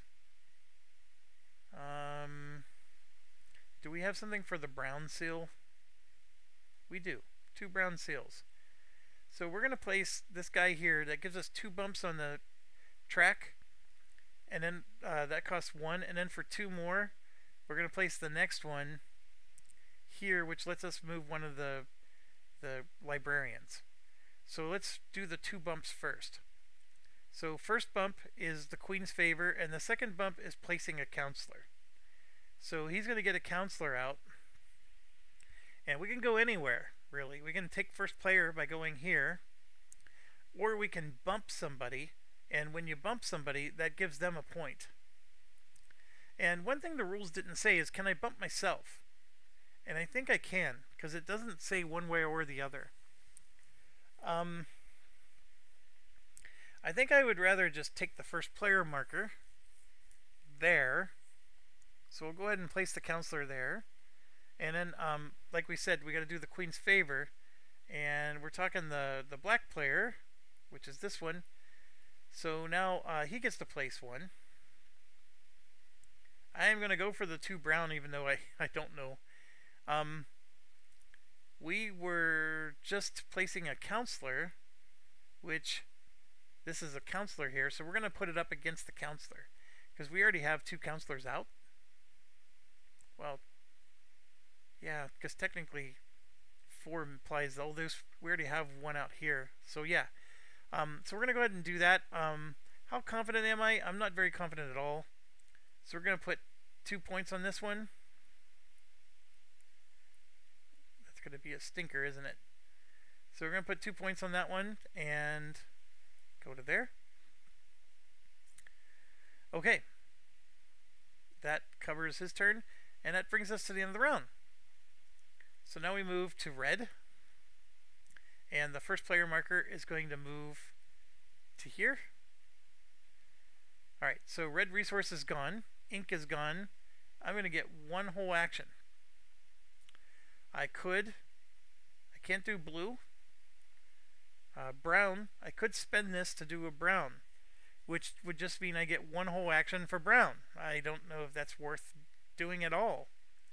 So this is a tough part of the game for, you know, my preparation here, is I didn't make sure I had extra ink. So I'm going to get one action for red. So what that normally means is I can spend one action to move along the red dungeon here. And this would get me an ink if I move to here. Or I can just spend that one action to keep moving along this track, which would get more counselors out. And I'm going to do that instead. So I'm going to gain one popularity and move up to here. And unfortunately, that's all I get to do. Just one whole action. Okay, clockwise. We're going to go to blue. They got a similar dilemma, but they have a red resource. They made sure they did, so they could get 3 actions for red. Alright, so blue could zip along here. Now remember, blue is the one person that still needs... They need one bump here, and all they need is to spend one action point here to do so. Now, blue is planning on doing that here on the brown turn. Because, just to recap, brown is gaining ink and destroying ink, and that's all you get to do. So we could do that here instead. Although, right now, though, if they spend 3 brown actions, they can remove all ink, and they have 1, 2 ink to remove. So that is something they want to be able to do.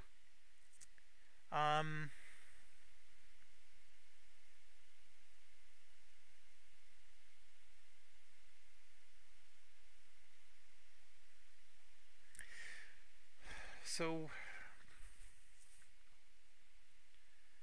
we can move 1, 2, 3. Oh, actually, right here. Yeah, blue is going to move 1 and gain an ink. And I'm just going to remember that we're gaining an ink. Trust me. Here we're going to lose an ink. So I'm going to lose this ink and then gain it, right? And then here I can gain or lose an ink. And we're going to go ahead and lose that ink. So now we essentially accomplished what this was and moved 3 spaces in the red dungeon. Fair enough. Alright, so the turn's over. Now we move to this player who has no resources, no ink, and 1 point to spend. So the pink player could move and gain an ink, or gain a counselor. And I'm looking here, the pink player has said they wanted to place 4 counselors, so we're going to move up and place a counselor.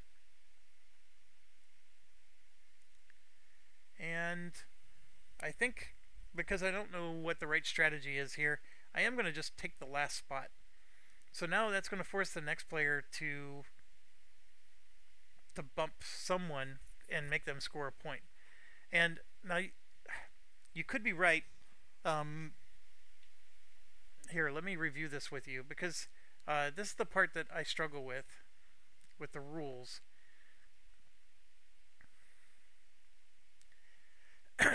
Place the leftmost counselor into the active seat of a council section with less than 3. If there is a counselor in the chosen active seat, move it to the retired seat, and that player gains 1 victory point. Place your counselor in the vacated seat. It doesn't have any restrictions, like can you put it on where your own counselor is and just keep giving yourself points. I think you can. I think the reason why maybe you don't want to is because if you put your counselor on somebody else's spot, you gain the first player token. I don't know how important the first player token really is, but sometimes if you're trying to grab seals or envoys, right, you want to be the first to go. So you can grab that envoy before the next player does. So I can see why the first player marker does matter on some of these. Okay, so that's it for them. And now we go to orange, who actually chose to specialize in red, and they're going to spend a resource and get 5 action points on red, and they're going to go to town here. So here we go. So the orange player is going to gain an ink.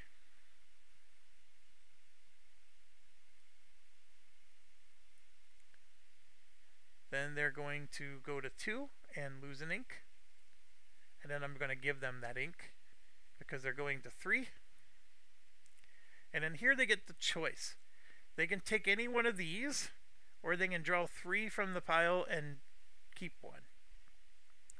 Obviously the draw 3 and keep 1 is because these all stink. Now this particular player has a brown and a purple that they're going for. They don't have any particular envoy color, although they might go for red. So here you can see brown and gray envoys. There is a purple. They do have a purple. I mean, I think somebody else is going for purple, if I remember correctly. Ooh, maybe nobody else is. Oh, right here. Orange is going for purple. So yes, they're going to take the purple one because that lines up with their strategy. And that will go here. There's a spot, as you can see, for artifacts. That's an endgame scoring thing, and that means they committed to this one for 4. And then the 5th one is they get a queen favor bump.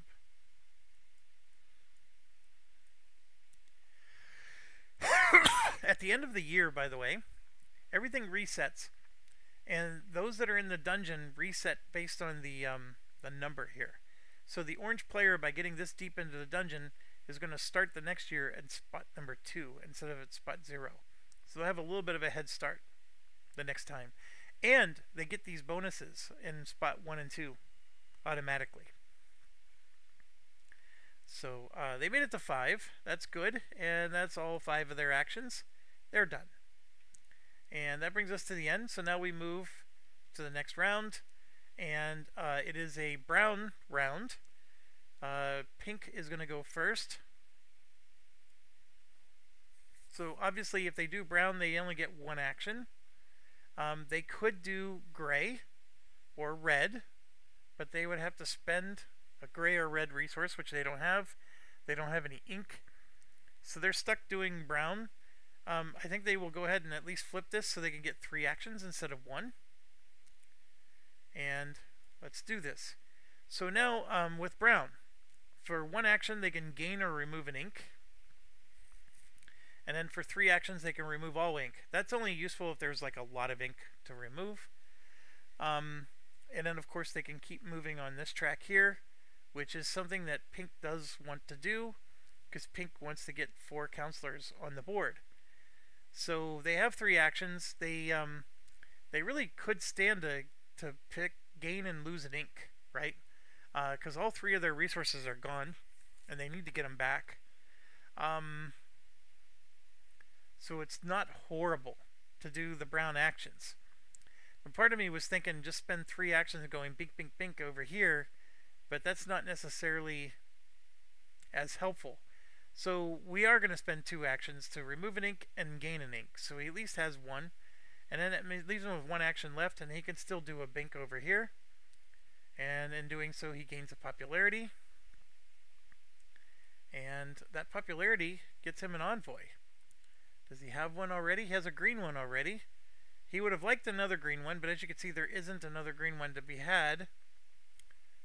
Where else would he like to do well in? The blue wouldn't be bad, so he's going to take a blue envoy. Alright, and then he could choose to put it there or here. Like, if he puts it here, he's playing a longer game. But by putting it here, we have 2 unequal ones, and he's going to gain a queen's favor. So that means he's the purple player. He's going to gain a bump, like so.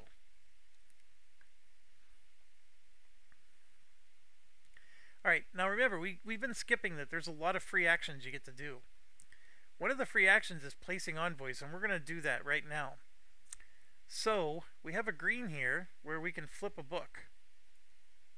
And that's exactly what we're going to do. We're going to flip that book, like so. And we have a blue here, which we can put here, and that would let him increase the reputation. Or, I think he put the one... He did not. I thought he was the one that had to get 5 different seals, but I'm thinking of the wrong one. So we could do that to gain his reputation, or we can put it here, which is going to get him 1 point at the end of the game, because you need 1 of every color. And if he ever has two equal colors, he could do the same effect as this. If he puts another blue one there, he would still get to bump the blue up one. Now remember, this is just a temporary bump. As soon as we do the blue action, it does come back down. Or he can go here and just gain a blue seal, which there are some available down here. Those are his options with the envoys. Now, a very important rule. I think we had that situation. We played one. You cannot leave this one here so we can gain another envoy and trigger one of these bonuses again. The game rules explicitly state that when you have a pair and you play one, you must play the other one. So I don't have a choice. I'm either going here or here with this envoy. And I have to choose right now. I don't know what the right choice is. Obviously, endgame, this would be nice. But I think more actions is better in this game. And right now, we just want to take the bump. Okay, so turnover. Moving clockwise, we go to this player who only has one action for brown. All the resources are gone, but we do have some ink available. So one of the things we can do is this player has 3 action points for red, so he's thinking of maybe triggering red again. And I think that's what we should do. We're going to play an ink to get a red resource back, and then spend it to do red, which gives us 3 action points. Now, always remember, I had to spend that to be able to do the non-primary guild. To do these side guilds, you have to spend a resource. In fact, it even shows a picture of that. Now, if I had both of these resources, I could have spent one to do it and then the other one to get the 5 actions, but that's not the case here. So I'm going to get 3 actions. We're going to spend all 3, and we're going to keep moving in the dungeon. So here's spot number 1. So now we get to move up 1 here. Then we have spot number 2 or spot number 3. It's one of these, right? This would get us an ink, and this would give us a bump. This would get us a librarian, which could be an ink, depending on how you move it around. And then this would get us a resource back. So I think I'm going to go this way, and I'm going to choose to move this librarian to there, which is going to ensure that orange is in the lead. And then one last one is we are now here, so we have an ink action we can do. And so I do have an ink I can spend, and what this says is refresh a resource.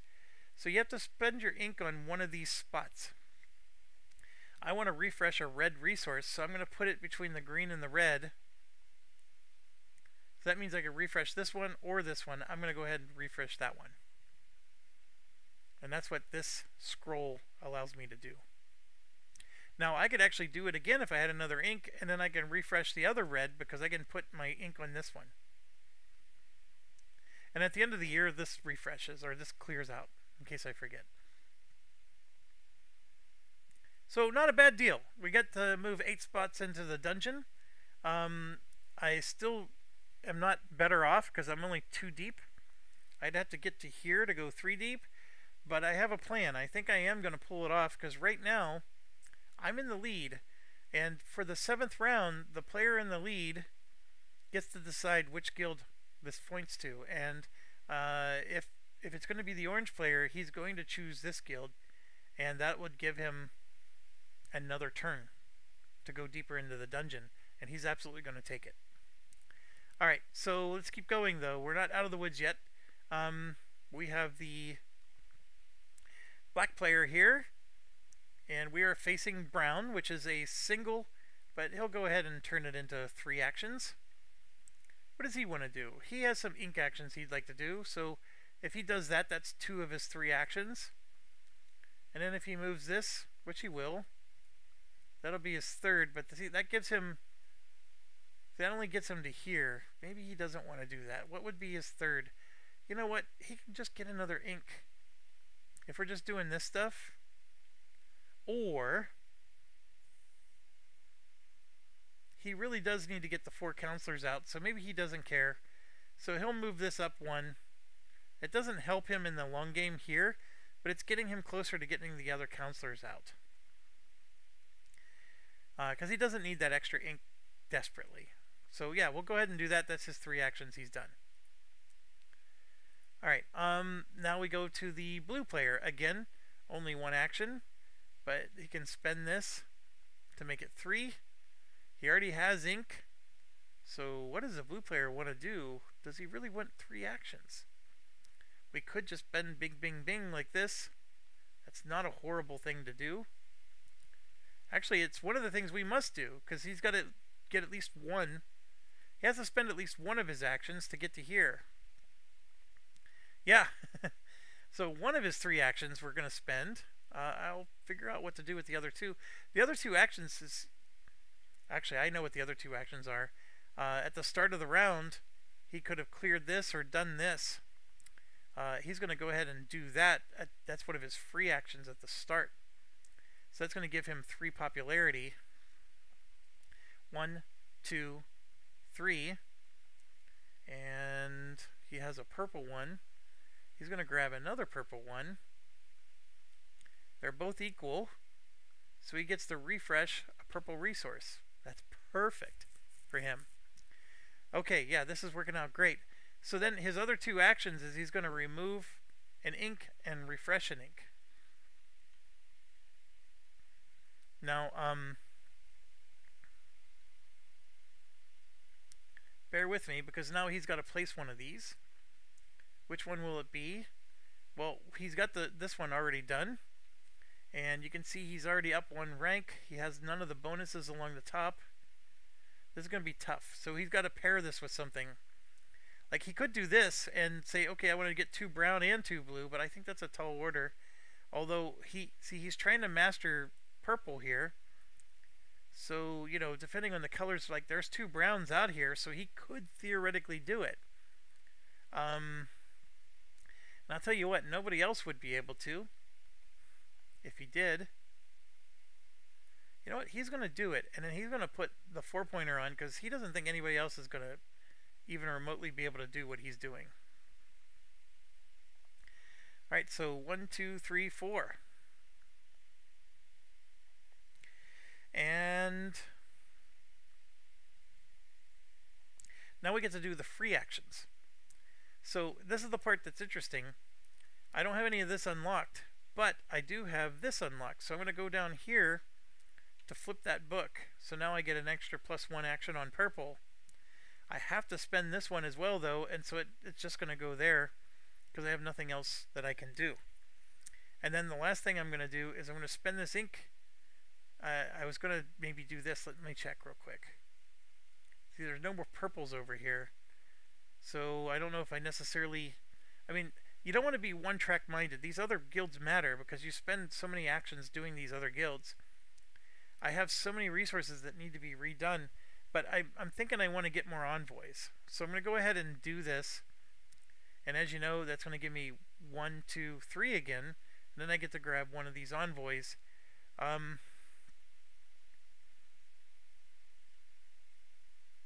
going to go ahead and grab a brown one, since there's a lot of them, and put it up there. Alright, turns over. Moving on to... Oh, that's the end of the round. So yes, our plan worked out. Orange is in the lead. So orange gets to decide where it's going to go, and orange is going to choose red. So the black player... Now, here's the deal. Orange is choosing red, and this flips over to the black side. And what that means is, at the end of year 2, let's say the orange player is in the lead again, and the orange player is going red, red, red, right? That's their big focus. They can't... Red can never be chosen again. One of the other 5 have to be chosen next year. And then, let's say it's this one. Then on the 3rd year, you know, one of the 4 remaining has to be chosen. So it is facing this way, but black does get to go first, even though red chose it, because black has the counselor. And so we're on red again. Now remember, brown and blue are still in the game if they want. And they do have an ink. I don't remember where everybody is in this game, so let's check. They didn't do anything in the dungeon. So I think we're going to do it, though. We're going to spend an ink to refresh red. Now the question is, am I going to spend the red to get 3 actions? Going 3 deep in the dungeon lets me gain and remove ink. And what I'm going to do instead is I'm going to gain the resource and just leave it. And then I'm just going to take 1 action to gain an ink. Now that didn't remove this ink, but I was at least able to gain one. I don't know, is that smart? I don't know if that's smart at all. I mean, moving 3 deep in the dungeon, I just don't know how much that gets me. I will get to go, you know what, we're going to do it. We'll do this to do 3 actions, and we'll go 2 and then 3. So that means I get to remove an ink and gain an ink. So we'll do it that way. And the thing that changed my mind is if I get to here, then at the end of the year, he's going to start here and gain another ink. So I think I'm getting a lot of ink for my trouble. So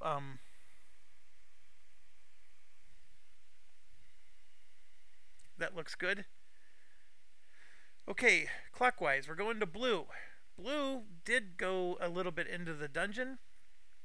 Blue has no ink because we spent it here, which we could have saved to do this. So blue has 1 action, or we can go blue and brown.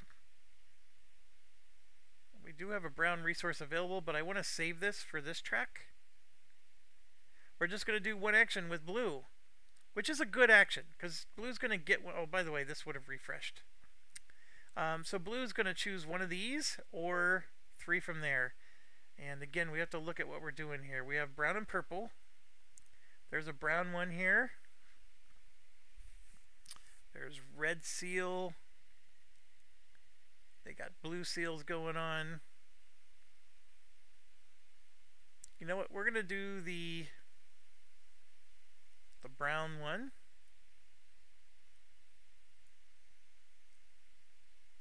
So that means he went to here. And that's it for him. So now we go here, and again, blue, he gets 3 actions, but we have no... We could do this to refresh the blue and get 3 blue actions. How important is that right now to get 3 blue actions? I don't know. I'm thinking this through. Pink needs to get counselors. Getting these towers out is something that blue actions lets him do. So for example, he can get another tower here. Or he could just wait and do it later.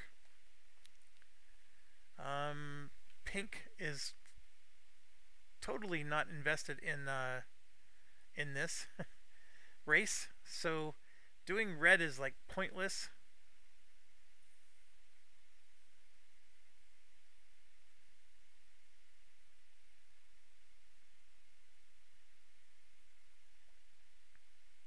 I mean, it's a nice way to get ink, though.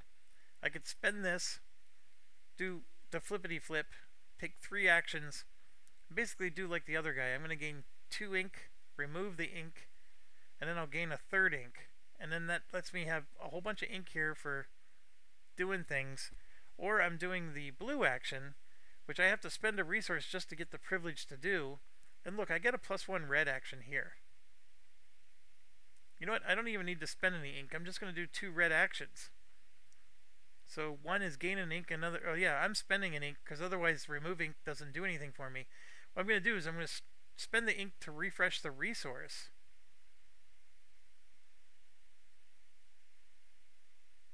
I can refresh any resource, so I'd do that one.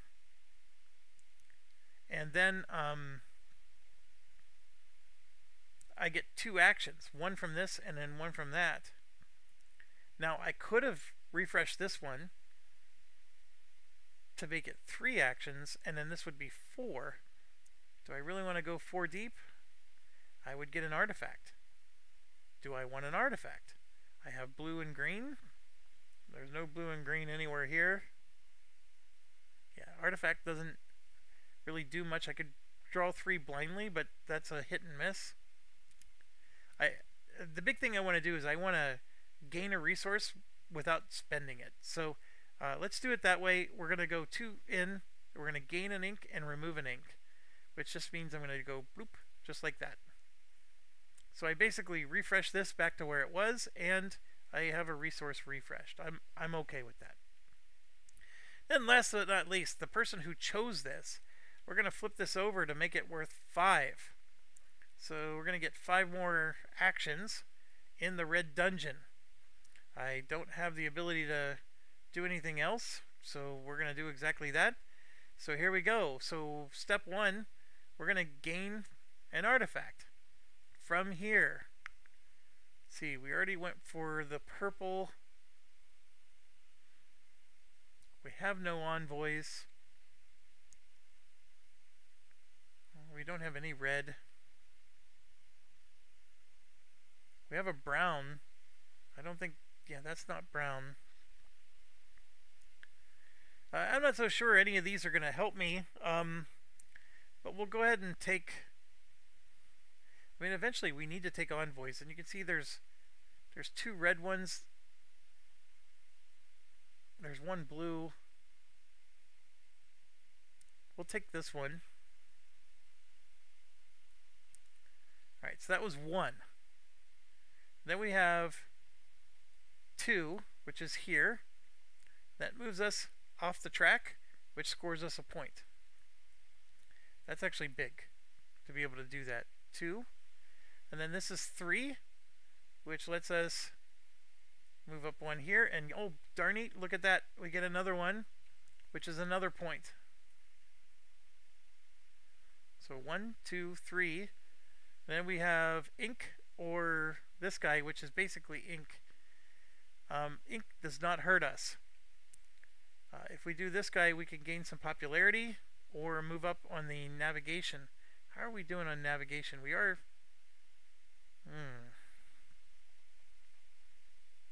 but look at this. That's flip a book. That's a bonus. Which one do we want there? Flipping a book would be nice, because we don't have any of them flipped. If we don't have any bonuses either, that would be nice. They're both good. So 1, 2, 3, and then it would be, I think we're going to flip the book. So we're going to go 4, gain an ink, and then flip a book for 5. So let's gain an ink. We do have a flip a book action here, but we're going to go ahead and flip.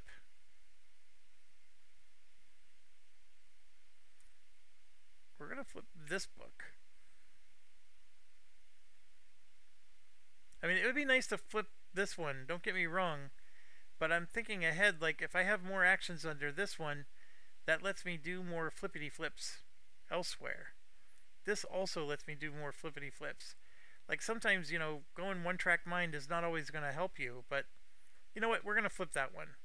Because going extra spaces in the dungeon is good, as we're learning. And yeah, I made it to here. Okay, that brings us to the end of the year. So, first things first, as always, between each round, not even at the end of the year, this always resets to the middle. Everybody on this track, so this guy, for example, see how that says 0? This goes back to the 0. The black player goes back to 1, so they're gaining an ink. So now they have 3. The blue player also goes back to the 1, and so they gain an ink.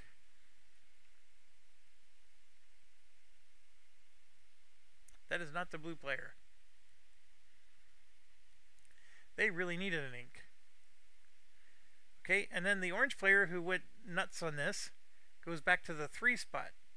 So they're going to gain or lose an ink, and gain an ink. So I'm going to choose to lose and gain. And then for the third one, which is either gain or lose, I'm going to just gain. So now he has 3 inks. Alright, and you could always, like, knowing that this is coming, remember, you always have free actions at the end of your turn. So you could always like spend an ink or whatever to position yourself to never like miss out on an opportunity to lose an ink. All right, so I need to check the rules. I'm trying to go by memory, and here we go. End of round. So we did the champion wheel. That's the thing we did. Then for the new year, so we're gonna rotate this so it's first, and then we're gonna do this stuff. I know what that is.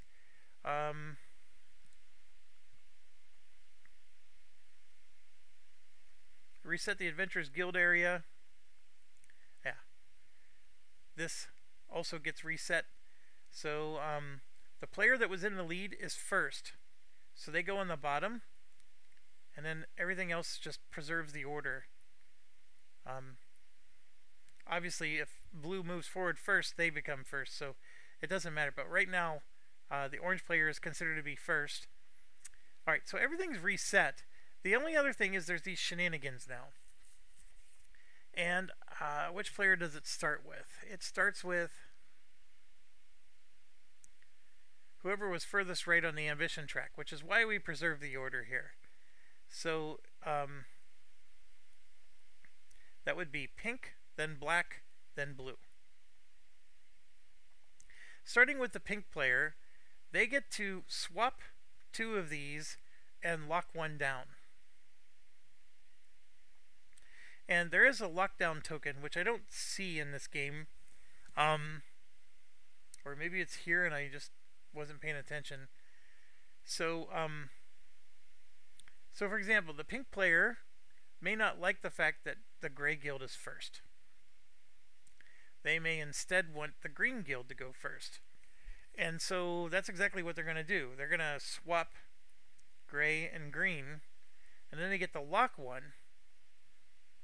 Do they get to do both?